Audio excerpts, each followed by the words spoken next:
O História Magister só é feito possível graças ao apoio de vocês. Quero mais uma vez agradecer a todos pela paciência e pelo apoio constante, por pedirem, por não esquecerem do projeto História Magister, especialmente as pessoas do Apoia-se, que nos ajudam muito mesmo, todo mês, mesmo com a demora, mesmo com as bagunças. As pessoas continuam apoiando o projeto. Você também pode nos apoiar no Apoia-se, apoia.se/História Magister. Também o nosso parceiro oficial, que é a loja de camisetas Cooprimum, QOPRIMUM.com.br. Se você quiser alguma camiseta católica, por favor, visite o site. E mais uma vez, muito obrigado. Sem mais delongas, vamos ao novo episódio de República Finita.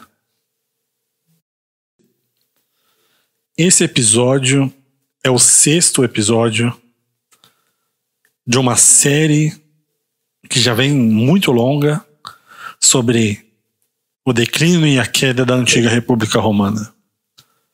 Eu digo o 6º episódio, mas eu gostaria que vocês o tratassem como episódio 6.5, 6,5, alguma coisa do tipo, ou 5 ponto, eu não sei, porque esse episódio é muito mais curto que o comum, ele tem meia hora,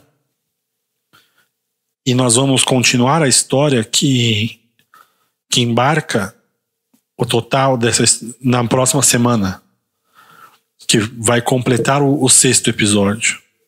Esse episódio é curto porque eu estou com a minha vida pessoal muito corrida, alguns problemas aconteceram, e para não deixar de ter esse compromisso com vocês, de não deixar a história sem contar, eu vou fazer episódios menores para poder manter essa frequência semanal e não ter episódios enormes para editar e deixar de acompanhar essa história com vocês.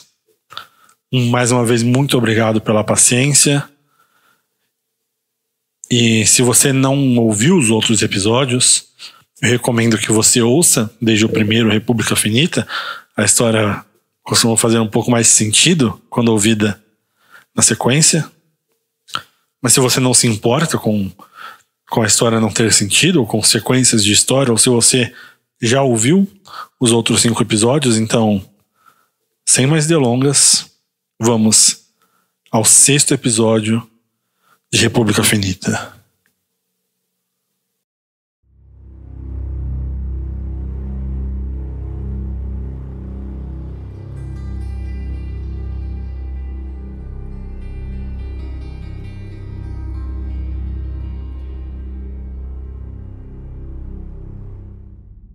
No ano de 62 a.C., Roma estava vivendo um de seus momentos mais complexos socialmente. Esse foi o ano em que a conspiração catilínea, que nós abordamos no último episódio, foi finalmente derrotada. Catilínia teve seu pequeno exército destruído. Cícero foi tido como um dos fundadores de Roma, por ter salvo dessa grande conspiração que ninguém explicou direito, mas entrou para os livros de história de Roma definitivamente. E ainda em 62, mais para o final do ano, um dos rituais mais importantes religiosamente falando do povo romano estava marcado para acontecer, que era o ritual de Bonadea, um ritual às deusas do panteão romano. E esse ritual ele era liderado, organizado pela mãe do Pontifex Maximus, que é o líder religioso de Roma na época. Esse título hoje foi passado em perpetuidade para o Papa, que é o Santo Padre, o Pontifex Maximus de Roma e, obviamente, da Igreja Católica. Enquanto as mulheres de Roma estavam reunidas na casa do Pontifex Maximus, era um ritual apenas permitido para mulheres, enquanto elas estavam reunidas e estavam preparando os olhos e todas as ferramentas, digamos assim, que seria necessário para que elas fizessem o ritual. Uma das mulheres estava andando pela casa e encontrou outra mulher pelos corredores e falou: o que você está fazendo por aqui? Vamos voltar para a sala principal? E a mulher não respondia, estava de cabeça baixa. E a outra mulher começou a ficar desconfiada, começou a perguntar: quem é você? O que você está fazendo aqui? Vamos voltar? E a outra mulher não respondia. E ela tanto insistiu que essa mulher misteriosa, digamos assim, respondeu a última pergunta que foi feita a ela, que foi: quem você está procurando aqui longe das outras?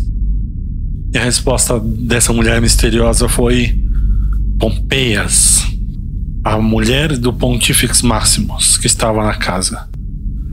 Só que o motivo pelo qual essa história entrou no radar, nos livros de história, foi porque a voz dessa mulher misteriosa que respondeu Pompeia era definitivamente uma voz de homem, uma voz masculina.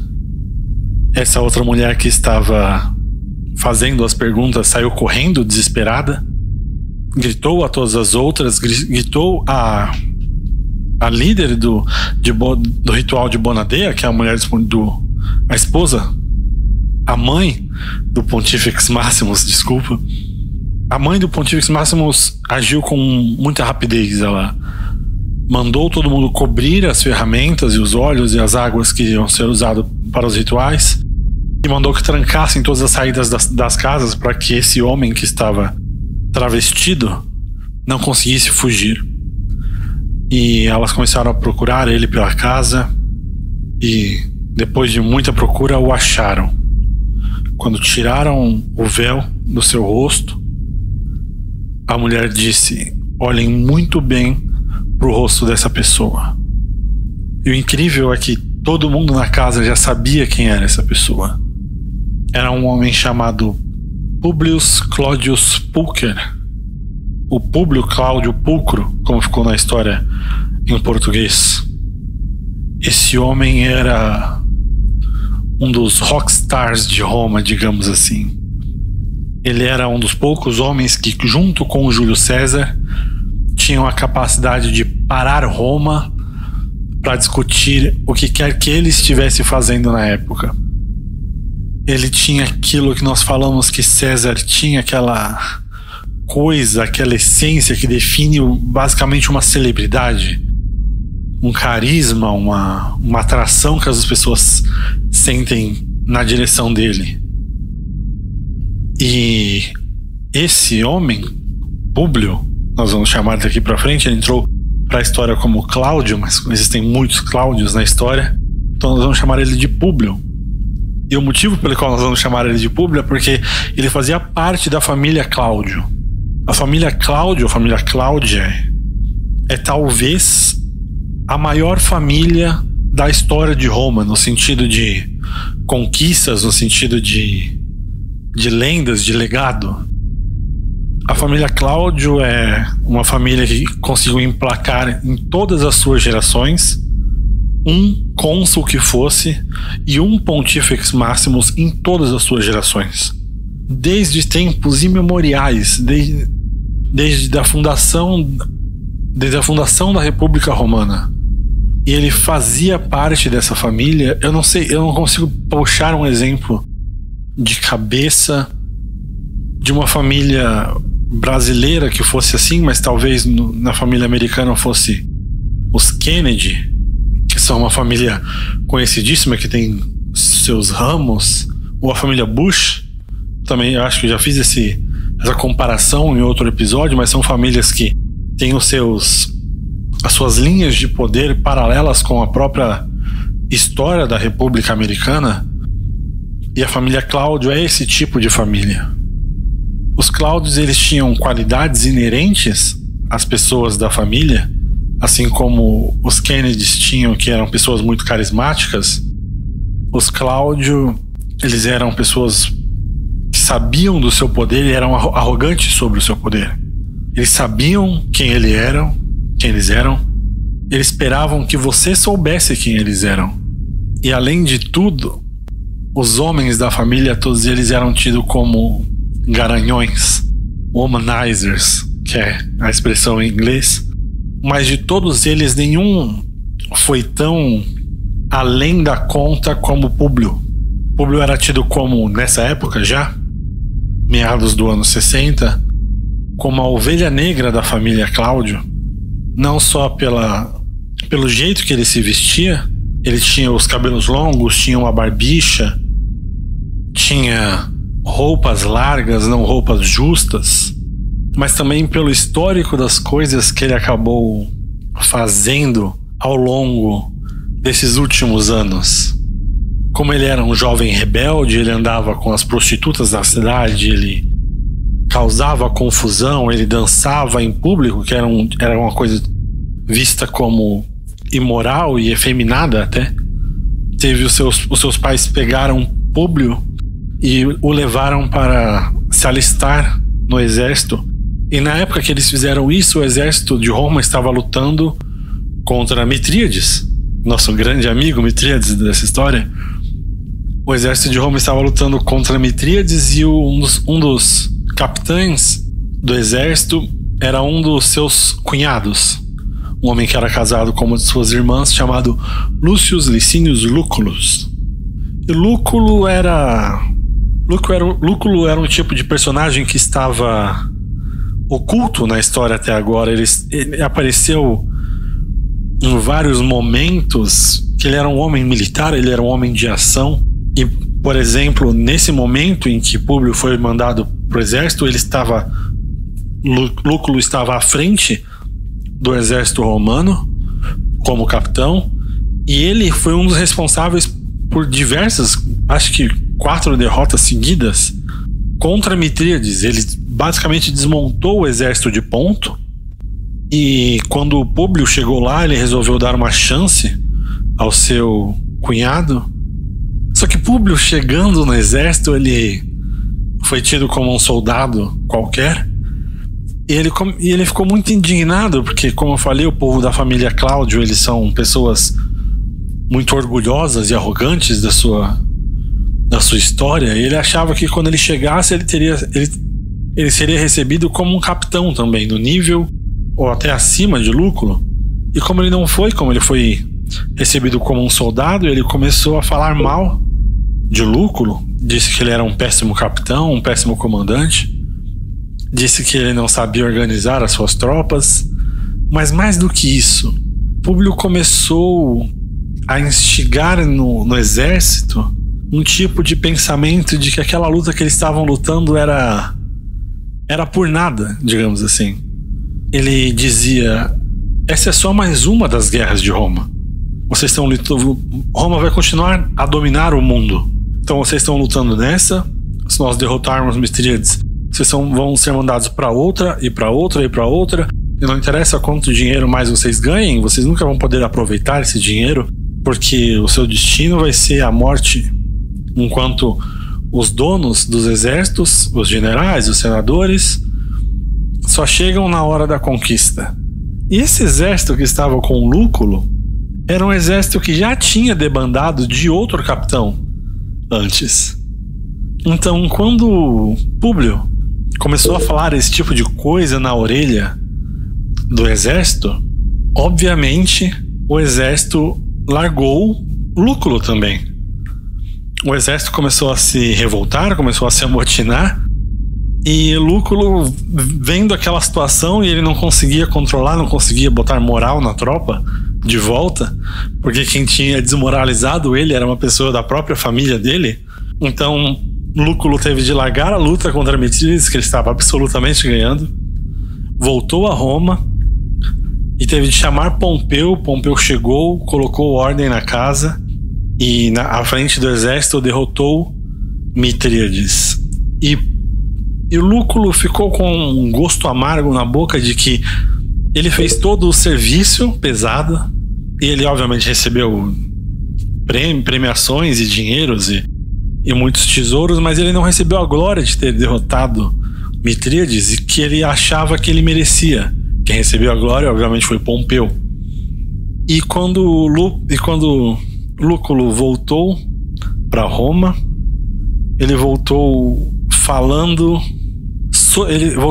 sobre Públio.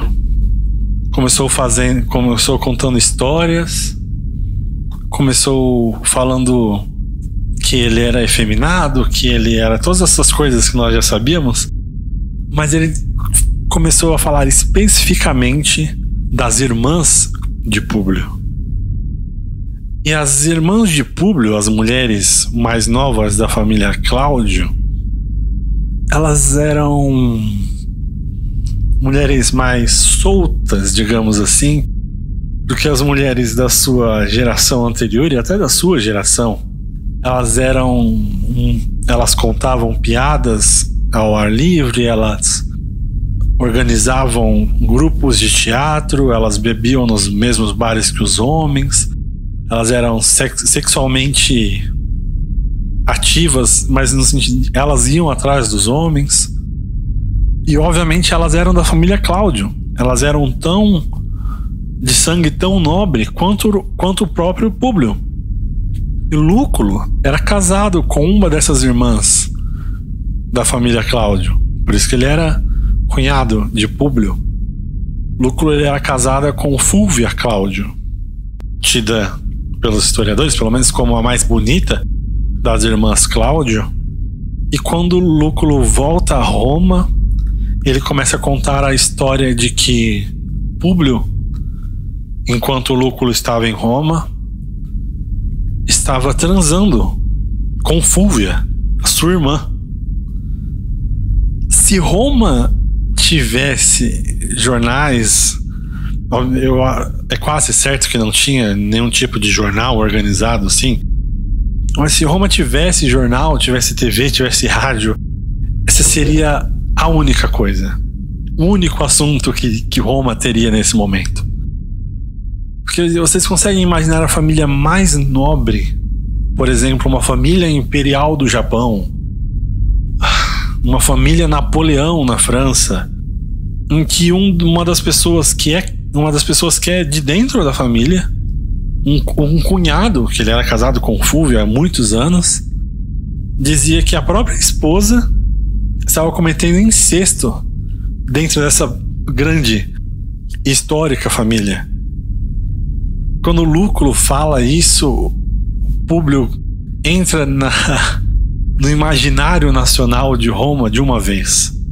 Ele é tido como uma ovelha negra, ele é rechaçado por todas as pessoas, principalmente da sua família, mas ele encontra, por causa dessa situação, um lugar como um líder de um movimento romântico, mas romântico no sentido literário que eu digo, de um movimento jovem que está nascendo em Roma. Esse tipo de coisa que eu estou falando agora é muito importante. Pode parecer um detalhe bobo, mas porque obviamente que para nós modernos é muito comum que em cada geração exista um movimento jovem que é contra a geração anterior. Mas nós vivemos numa sociedade historicamente pacífica, em uma sociedade historicamente muito confortável. Um exemplo que eu posso dar, por exemplo, de cabeça, é que não existe esse tipo de quebra de tradição em tribos, por exemplo. Tribos antigas ou até tribos atuais de indígenas ou africanos ou aborígenes que ainda vivam das suas próprias maneiras, porque a tradição, a ideia da tradição, ela é muito menos romântica para os antigos. Quando eu digo antigos, é dessa época que eu estou falando, da época tribal, da época não medieval, mas da época pré-romana, digamos assim, porque a tradição, ela é uma questão de sobrevivência. Se uma tribo, por exemplo, uma tribo africana diz que não se toma leite. Tomar leite é amaldiçoado. Comumente você consegue encontrar na história daquela tribo várias situações em que algumas pessoas da tribo tomaram leite e passaram mal, porque leite não se mantém em temperatura ambiente, por exemplo. Então existe uma tradição naquela tribo que não se toma leite. E para nós hoje em dia é muito comum esse tipo de revolta geracional que existe, mas em Roma isso era uma coisa muito, muito rara, muito mais rara. A partir desse momento deixou de ser tão rara, mas esse movimento romântico de que Públio está se tornando o representante é importantíssimo na história da queda da República Romana. Porque não tem como contar, por mais que historiadores foquem sempre na parte de cima, no triunvirato, no caminho de César, como um grande gênio militar, esse tipo de coisa, César não está alheio a essa sociedade. César está muito dentro, ele passa por dentro disso e ele absorve o que ele percebe de mais revolucionário ao seu favor. E Públio, nesse momento, ele é o líder nato dessa nova jovem guarda de Roma, muito por essas grandes polêmicas em que ele se envolveu. Esses outros jovens de famílias nobres de Roma veem ele como um símbolo não do contra-progresso, mas da revolta contra seus pais ou outro tipo de revolta que eles estejam tentando colocar para frente. Então, quando Públio se vê na situação de estar dentro da casa do Pontifex Maximus, ele já é uma figura nacional, ele já é uma figura completamente conhecida. E ele é um homem muito bonito, tanto que o nome dele, o Pulcrus, é um apelido que significa bonito, muito bonito, em latim. E quando esse homem está dentro da casa e diz que ele está lá procurando a esposa do Pontifex Maximus para um encontro sexual durante um ritual sagrado de Roma, em que só mulheres podem participar, vocês conseguem imaginar agora o tamanho da dimensão dessa polêmica que causou. E a polêmica se torna ainda maior porque o Pontifex Maximus de Roma, nesse momento, é Júlio Gaius César. Júlio César tinha sido eleito no ano anterior, em 61, como Pontifex Maximus, em outra decisão muito bagunçada por causa do seu histórico abertamente de traições e de conquistas, mas ele foi eleito Pontifex Maximus. E agora Públio está dentro da casa dele dizendo que estava tendo um encontro sexual com a mulher de César durante um ritual sagrado de Roma. Eu contei esse background de toda a história para vocês conseguirem entender a dimensão desse relato na sociedade romana. Nunca existiu nada como isso até então. Tanto é que essa história é talvez um dos relatos mais bem documentados dessa época, por cartas que as pessoas mandavam umas às outras e para amigos, porque a mente das pessoas, tanto da alta classe quanto da plebe, ninguém conseguia compreender. Foi tanta quebra de normas sociais seguidas que esse é um dos fatos mais importantes da história da República Romana, incrivelmente. Cícero é uma das pessoas que mandam uma carta contando sobre essa história para um amigo na Grécia.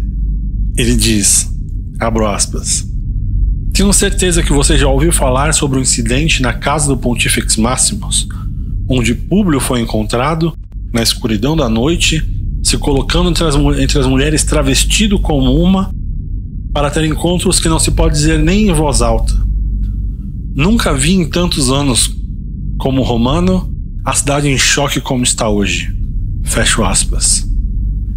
Imaginem isso, em 62 a.C., Cícero já sabia, ele tinha absoluta certeza que essa história já tinha chegado na Grécia para o seu amigo. Tamanha foi a repercussão do que Públio fez. E o Senado não sabia que atitude tomar diante dessa quebra da norma social que aconteceu no ritual de Bonaera. O Senado não sabia o que fazer, eles não sabiam se alguma lei tinha sido quebrada, se eles deviam prender o Públio, se eles deviam cancelar o ritual. Não existia nenhum precedente para essas coisas. Então o que o Senado fez foi convocar uma votação, um plebiscito, para que a população dissesse se iria ter algum tipo de julgamento em cima de Públio ou não. E enquanto essa votação acontecia, esses jovens que eu descrevi mais cedo, que eram aliados de Públio, começaram a se movimentar com a outra grande classe que eles tinham afinidade em Roma, que era a classe da qual Júlio César era o capitão político, que eram os populares. Incrivelmente, nessa época, por mais que a nossa visão hoje em dia é de que a plebe é muito mais tradicional, nessa época, por puro descontrole social, como os mais ricos eram muitas vezes os mais tradicionais, a plebe era muito mais aliada às pessoas que queriam causar uma revolução social, o que nós chamamos hoje de progressistas. E por causa disso, essa trupe que Públio estava liderando, e que também tinha muito carinho por Júlio César, porque eu já expliquei que ele era um grande rockstar também, ele se vestia diferente, ele andava diferente, falava diferente. Essa trupe se aliou oficialmente, entre aspas, com os populares de Roma, e todos eles juntos foram ao encontro do Senado no dia do julgamento de Públio para fazer uma pressão popular à la romana.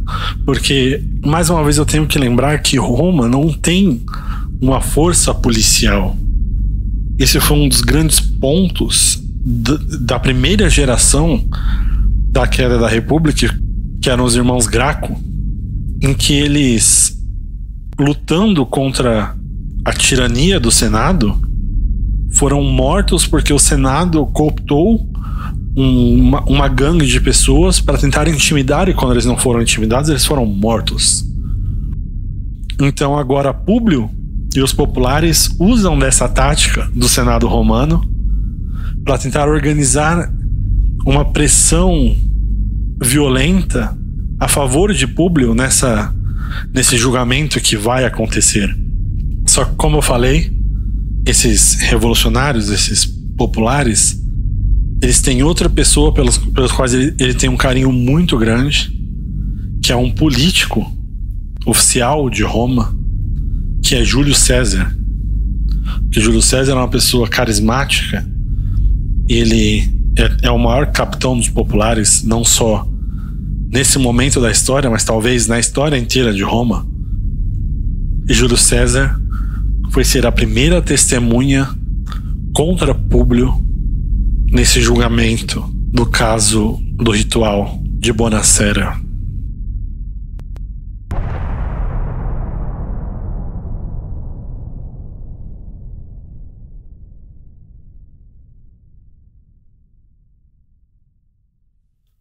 No próximo episódio de República Finita, nós vamos ver como o gênio de Júlio César consegue aproveitar a turbulência social que outros atores e ele mesmo causa na sociedade romana para cada vez mais avançar no seu protagonismo como o grande político da sua era.